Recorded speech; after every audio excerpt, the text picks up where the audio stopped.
मित्रों? चलो standard 12 physics chapter 2 episode number 14 पर है। तो હવે મેં તમને આગળના એપિસોડમાં કીધું હતું મિત્રો કે બધા જ એક્ઝામ્પલ આપણે સ્વાધ્યાયમાં પૂરા કર્યા। ઓકે મિત્રો? તો સ્વાધ્યાયના બધા જ એક્ઝામ્પલ આપણે પૂરા કર્યા। હવે ઉદાહરણના બે એક્ઝામ્પલ બાકી હતા। તો એક એક્ઝામ્પલ આકૃતિ પરથી ક્વેશ્ચનો હોવાથી હું તમને સોલ્વ કરાવું, જ્યારે બીજો એક્ઝામ્પલ એટલું હેતુલક્ષી છે મિત્રો, માત્ર હેતુલક્ષી। ઓકે? તો અહીંયા ધ્યાન આપજો, એ તમે રેફરન્સ બુકમાંથી કેલ્ક્યુલેશન કરી લેજો મિત્રો। તો ચલો અહીંયા ઉદાહરણ 2.3। तो मित्रों उदाहरण 2.3 में તમને બે આકૃતિ આપેલી છે। બંને આકૃતિમાં એક ઘન વિદ્યુતભાર વડે બહારની તરફ નીકળતું વિદ્યુત ક્ષેત્ર ઘન વિદ્યુતભારના લીધે બહારની તરફ નીકળતું વિદ્યુત ક્ષેત્ર અને ઋણ વિદ્યુતભારના કારણે વિદ્યુત ક્ષેત્ર અંદર તરફ જાય મિત્રો। તો વિદ્યુત ક્ષેત્ર ઘનનું બહારની તરફ અને ઋણ વિદ્યુતભારનું અંદરની તરફ વિદ્યુત ક્ષેત્ર દર્શાવ્યું છે।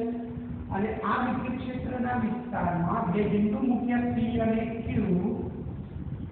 અને ઋણ વિદ્યુતભારમાં A અને B। તો આ માટે એક ક્વેશ્ચનો કરેલા છે મિત્રો। અહીં A B C D અને E માં કરેલા ક્વેશ્ચનો માં માત્ર તમારે चिन्हों जणावाना छे। चिन्ह धन आवे के ऋण, कोई मूल्य शोधवानुं नथी। ओके मित्रों?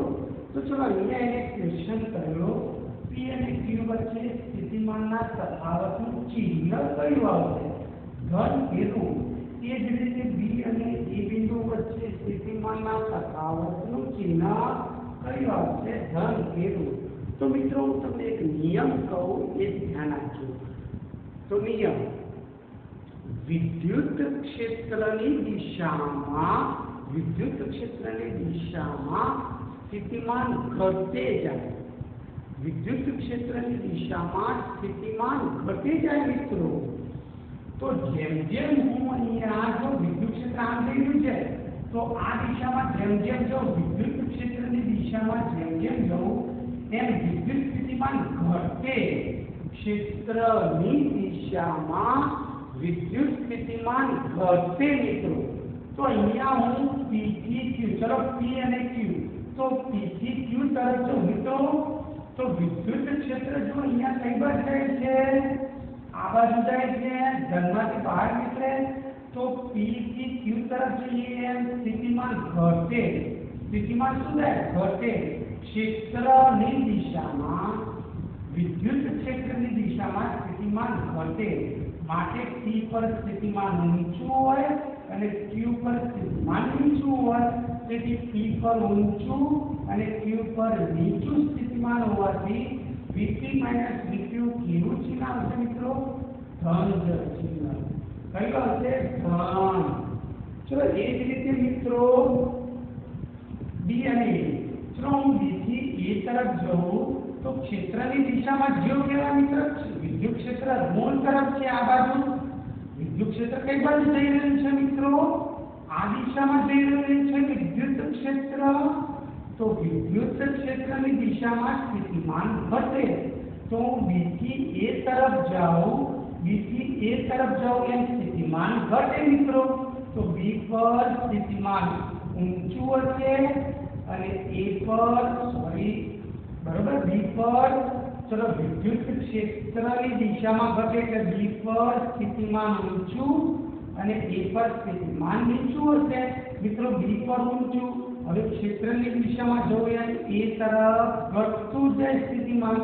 तो आ पण નિશાની કેવી આવશે મિત્રો? ધન। કેવી આવશે મિત્રો? ધન। ચલો હવે B। चलो एमां ख्याल આવી ગયો। तो એનો નિયમ विद्युत क्षेत्रनी दिशामां जेम जेम जाओ एम स्थितिमान घटे मित्रों। विद्युत क्षेत्रनी दिशामां स्थितिमान घटे। चलो तो हवे बी विभाग में चलो ऋण विद्युत भार ने एक नाना मूल्यना ऋण विद्युत भार ने विद्युत क्षेत्र में Q અને P વચ્ચે સ્થિતિ ઊર્જાનો તફાવત Q અને P વચ્ચે સ્થિતિ ઊર્જાનો તફાવત A અને B વચ્ચે સ્થિતિ ઊર્જાનો તફાવત કેવો હશે મિત્રો? તો જુઓ જેમ જેમ તમે વિદ્યુત ક્ષેત્રના બહારના વિસ્તારમાં જાઓ એમ બહારના વિસ્તારમાં જાઓ એમ શું થાય? સ્થિતિ ઊર્જા ઘટે. તો ચલો અહીંયા તમે જુઓ Q અને P तो Q થી P पर जो वो क्षेत्रनी विरुद्ध दिशा में कार्य करવું પડે. तो क्षेत्रनी विरुद्ध दिशा में कार्य करो तो स्थिति ऊर्जा વધે. જેમ જેમ क्षेत्रनी विरुद्ध दिशा में जाओ स्थिति ऊर्जा વધતી જાય. क्षेत्रनी विरुद्ध कार्य થાય तो जे कार्य થાય તેના કારણે विद्युत भार में स्थिति ऊर्जा નો સંગ્રહ થાય. तो क्षेत्रनी विरुद्ध स्थिति ऊर्जा વધે. तो Q અને P વચ્ચે સ્થિતિ ઊર્જાનો તફાવત ધન. મિત્રો સ્થિતિ ઊર્જાનો તફાવત ધન. તો અહીંયા જુઓ હવે A અને B છે. B અને A મિત્રો A અને B છે. તો A અને B એટલે ક્ષેત્રની વિરુદ્ધ જ છે મિત્રો. તો ક્ષેત્રની વિરુદ્ધ કાર્ય થાય એટલે સ્થિતિ ઊર્જામાં વધારો થાય. ક્ષેત્રની વિરુદ્ધ જો અહીંયા A અને B तो क्षेत्रनी विरुद्ध दिशा થઈ. क्षेत्रनी विरुद्ध दिशा થઈ એટલે કાર્ય સ્થિતિ ઊર્જામાં ધન સ્વરૂપે સંગ્રહાય. તો બંને કેવું આવશે? ધન મિત્રો. ઓકે તો નિશાની ધન. ચલો હવે મિત્રો ધ્યાન આપજો. ધન વિદ્યુત ભાર એક નાના ધન વિદ્યુત ભારને Q થી P તરફ લઈ જવા માટે क्षेत्र वडे थतुं कार्यनुं चिन्ह. एक नाना धन विद्युत भार ने Q થી P तरफ लई जवा माटे क्षेत्र वडे थतुं कार्य. तो Q થી P चलो नाना धन विद्युत भार ने आ नानो धन विद्युत भार ने Q થી P तरफ लई जवा. क्या? Q થી P तरफ.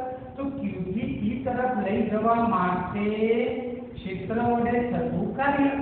तो क्षेत्र चलो Q થી હું P લઈ જાઉં તો Q થી P અને ક્ષેત્ર આમ છે તો કાર્ય કેવું થાય? ઋણ થાય છે મિત્રો. વિરુદ્ધ દિશામાં થાય. Q ને નાના ધન વિદ્યુત ભારને Q થી P તરફ લઈ જાઉં તો દિશા આમ Q થી P તરફ અને વિદ્યુત ક્ષેત્ર આમ. તો વિદ્યુત ક્ષેત્ર વડે Q થી P તરફ કાર્ય વિરુદ્ધ દિશામાં છે. Q થી P तरफ आ बाजू અને વિદ્યુત ક્ષેત્ર આમ. તો બંને પરસ્પર વિરુદ્ધ કાર્ય હોય એટલે કેવું થશે મિત્રો? ઋણ. તો કાર્યની નિશાની કેવી થશે મિત્રો? ઋણ. તો કાર્ય થશે મિત્રો ઋણ. ચલો ડી ઋણ વિદ્યુત ભાર Q ને લીધી. ચલો ઋણ વિદ્યુત ભાર ने B થી A લઈ જવા બાહ્ય બળ વડે થતું કાર્ય. ચલો તો બાહ્ય બળ તો અહીંયા જેવું ધકેલું મિત્રો B થી A. તો B થી A ને હું અહીંયા માઈનસ ને ધકેલું તો ક્ષેત્રની દિશામાં જ થાય છે. તો અહીંયા બાહ્ય બળની દિશા અને વિદ્યુત ક્ષેત્ર એક જ દિશામાં છે. જો અહીંયા હું ઘનને ચલો આગળ C વિભાગમાં જો ધન વિદ્યુત ભાર ને હું Q થી P तरफ ધકેલું છું. Q થી P तरफ અને વિદ્યુત ક્ષેત્ર આમ છે એટલે વિરુદ્ધ દિશા એટલે ઋણ કાર્ય. ચલો હવે B થી A તરફ લઈ જવા માટે તો ઋણ વિદ્યુત ભારને હું B થી A તરફ લઈ જાઉં તો B થી A તરફ વિદ્યુત ક્ષેત્ર પણ A તરફ. તો બંને એક જ તરફ હોવાથી કાર્ય ધન. વિરુદ્ધ દિશા હોય તો કાર્ય ઋણ. તો અહીંયા કાર્ય ધન મળશે મિત્રો. ઓકે મિત્રો. ચલો છેલ્લો વિભાગ E. હવે E વિભાગમાં B થી A જવામાં B થી A તરફ જવામાં ઋણ વિદ્યુત ભારની ગતિ ઊર્જા વધે કે ઘટે? B થી A જવામાં B થી A તરફ જવામાં નાના ઋણ વિદ્યુત વિદ્યુતભારની ગતિ ઉર્જા વધે કે ઘટે? ચલો તો ઋણ વિદ્યુતભારની બીજી એ તરફ જઈએ મિત્રો, તો આ એ ઋણ વિદ્યુતભાર છે, તો બે વિદ્યુતભાર માટે સ્થિતિ ઉર્જાનું સૂત્ર મિત્રો યાદ કરો, કે Q1 Q2 R. સ્થિતિ ઉર્જાનું સૂત્ર R, તો U ચલે છે R મિત્રો. તો જેમ અંતર ઘટે તેમ સ્થિતિ ઉર્જા વધે મિત્રો, તો -Q બીજી એ તરફ લઈ જઈએ નાના ઋણ વિદ્યુતભારને હું બીજી એ તરફ લઈ જાઉં, તો આ વિદ્યુતભારથી અંતર શું થાય? -Q ને આ વિદ્યુતભારની તરફ લઈ જાઉં તો અંતરમાં ઘટાડો થાય. હવે અંતરમાં ઘટાડો થાય તો સ્થિતિ ઉર્જા વધે. તો સ્થિતિ ઉર્જા વધે મિત્રો. હવે સ્થિતિ ઉર્જા વધે તો સ્થિતિ ઉર્જા કરે છે ગતિ ઉર્જા. આ ગતિ ઉર્જા. તો સ્થિતિ ઉર્જા વધે તો ગતિ ઉર્જા ઘટે. તો અહીંયા જવાબ આવશે મિત્રો ઘટે. સ્થિતિ ઉર્જા ઘટે. તો આ જવાબ આવે મિત્રો બીજી એ તરફ જવા માટે સ્થિતિ ઉર્જામાં વધારો થાય, પરંતુ ગતિ ઉર્જામાં ઘટાડો થાય. તો ગતિ ઉર્જા ઘટે. તો મિત્રો અહીંયા મેં તમને આ ઉદાહરણના બધા જ પોઈન્ટ પૂરા કર્યા. તો અહીં આપણા સંપૂર્ણ ઉદાહરણ પૂરા થઈ ગયા અને સ્વાધ્યાયના દાખલા પણ પૂરા થઈ ગયા મિત્રો. તો જો પણ કંઈ ડિફિકલ્ટી હોય તો મને WhatsApp પર કરી દેજો. ઓકે, તો આપણે આ ચેપ્ટર સંપૂર્ણ પૂરું કર્યું છે મિત્રો. હવે આપણે આગળની તરફ ચલો મિત્રો. હવે આજે હું તમને વધારાના સ્વાધ્યાયનો એક્ઝામ્પલ કરાવું મિત્રો. તો વધારાના સ્વાધ્યાયના એક્ઝામ્પલમાં 2.25 મોસ્ટ આઈએમપી મિત્રો. વધારાના સ્વાધ્યાયનો એક્ઝામ્પલ 2.25 મિત્રો. તો તમને આકૃતિ આપેલી છે, જુઓ આકૃતિ તમને આપેલી છે અને આ આકૃતિ પરથી ચલો આ આકૃતિ પરથી 2 પોઈન્ટ શોધવાના કીધા છે. તો આપેલા પરિપથનું સમતુલ્ય કેપેસિટન્સ શોધો. ચલો એ ઓપ્શન આપેલા પરિપથનું સમતુલ્ય કેપેસિટન્સ શોધો. ઓકે, અને બી ઓપ્શન છે દરેક કેપેસિટર પરનો વિદ્યુતભાર શોધો મિત્રો. દરેક કેપેસિટર પરનો વિદ્યુતભાર શોધો. તો ચલો અહીંયા દરેક કેપેસિટર, ચલો આ વિદ્યુતભાર 100 પીકોફેરાડ છે 100. તો ચલો અહીંયા આપણે CQ શોધીએ. તો મિત્રો અહીંયા ધ્યાન આપજો. હું તમને નંબરિંગ કરતા શીખવાડું કેપેસિટરો કયા જોડાણમાં છે. તો ચલો આ નંબર કયો છે? A. આ નંબર કયો છે? A. તો અહીંયાથી નંબરિંગમાં ચલો અહીંયા જેના પર A એમના એમ, એટલે આ જોડાણ આપણે કેવા કહેવાય? શ્રેણીમાં. કેવા કહેવાય મિત્રો? શ્રેણીમાં. તો ચલો અહીંયા CQ શોધવા માટે હું અહીંયા સર્કિટ એક નાની કરું છું. સર્કિટ નાની કરીએ આપણે.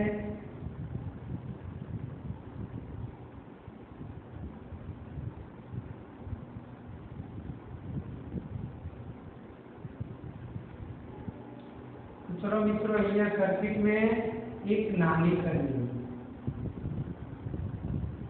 तो आपकी जोड़े आ 300 वोल्ट है, आ 300 वोल्ट है. चलो आ C1 100 पिको फेराड है. चलो आ C2 3 જે આપણે શોધીશું આપણે શ્રેણી જોડાણ 2 અને 3 વચ્ચે શ્રેણી જોડાણ તો એ આપણે શોધી લઈએ. चलो C4 कितना होते हैं 100 पिको फेराड. तो मित्रों अभी आपने कही सकते C2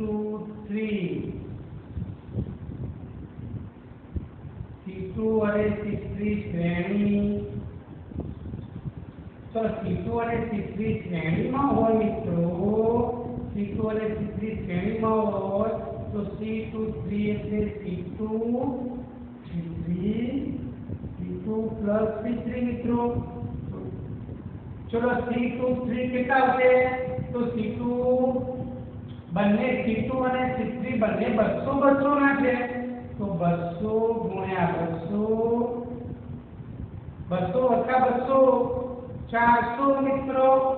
200 200 400 તો 200 એ 2 અને 2 100 તો C23 કેટલો આવે મિત્રો 100 પિકોફેરાડે. કેટલો આવશે મિત્રો 100 પિકોફેરાડે. 100 પિકોફેરાડે. તો ચલો હવે મિત્રો જુઓ અહીંયા આ ધન છેડો બન્યા ઋણ.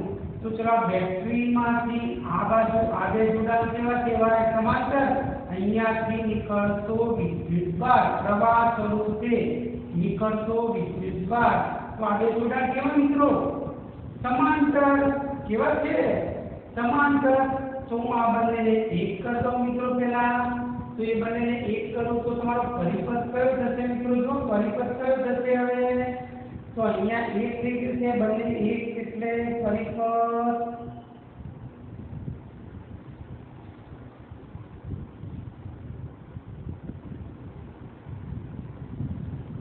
तो मित्रों તમે અહીંયા ધ્યાન આપજો. ચલો આ બંનેને ભેગા લઈએ તો આ શું થઈ ગયું 1 અને આ 2 3 તો C1 2 3 થઈ ગયું કેપેસિટર અને આ કયું C4 તો અહીં C1 અને C23 ના જોડા કેવા મિત્રો સમાંતર. કેવા જોડા સમાંતર. તો અહીં C1 અને C23 સમાંતર. કેવા મિત્રો સમાંતર. તો C1 અને C23 સમાંતર તો C123 સમાંતર એટલે સીધો સરવાળો મિત્રો. તો C1 એટલે 100 23 એટલે 100 તો બંને 100 100 મિત્રો. तो C123 કેટલો આવશે મિત્રો 200 પિકોફેરાડે. તો આ જવાબ કેટલો આવશે 200 પિકોફેરાડે મિત્રો. કેટલો જવાબ આવશે 200. ચલો આ કેટલો છે 100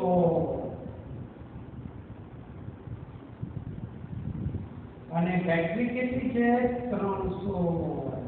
તો મિત્રો હવે છેલ્લો હવે ચલો આ બેટરી આ બે જોડાણ હવે શ્રેણીમાં જો ત્યાં तो C इक्वल तो कुल कैपेसिटेंस तो बदले जोड़ा श्रेणी मित्रों तो श्रेणी એટલે C4 गुण્યા C123 ऊपर गुणाकार नीचे सरवाળો મિત્રો. तो C4 એટલે 100 ચલો C4 એટલે 100 गुण्या 200 नीचे सरवाळो 300. नीचे सरवाळो કેટલો મિત્રો 300. तो कुल कैपेसिटेंस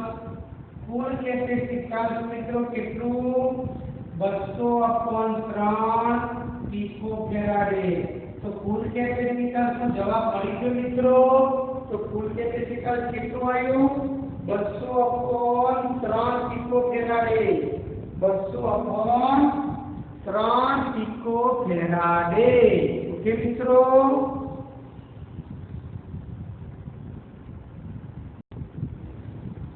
ચલો મિત્રો હવે આપણે બી વિભાગ. ચલો બી વિભાગમાં પ્રશ્ન છે દરેક કેપેસિટર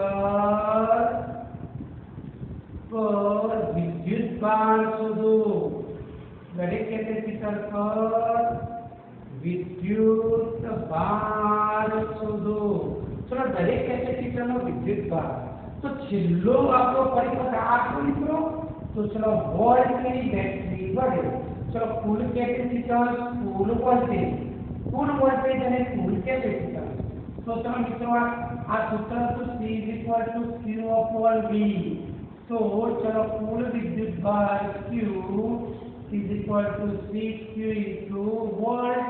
तो कुल विद्युत भार Q, चलो CQ એટલે કેટલા મિત્રો 200/3 पिको फेराड। पिको એટલે -12, पिको એટલે -12 અને વોલ્ટેજ કેટલા મિત્રો 300।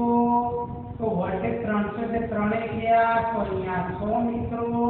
तो चलो कुल विद्युत भार Q એટલે કેટલો થશે તો 2 3 4 4 કાપો તો 10 ની -8 કુલમ।